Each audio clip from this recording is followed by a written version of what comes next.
Hi everyone, welcome back to Crazy Gamer. Today in this video, we will be learning how to update CarX Street application to its latest version.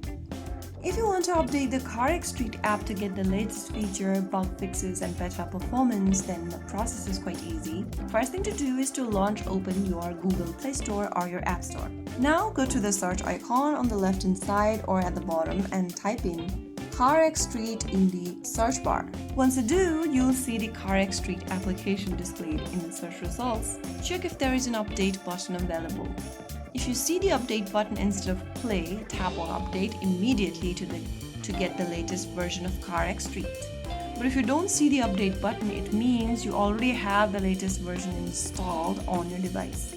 If you want to auto-update for CarX Street, then go to the top right corner, tap the three dots and make sure that you've checked the auto-update button. So once you have the latest version of CarX Street downloaded on your device, you will be able to play the latest version open.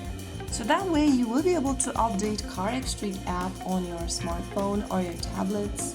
If you found the video helpful, don't forget to like, share and subscribe to our channel. I will be back again in the next video. Stay tuned till then.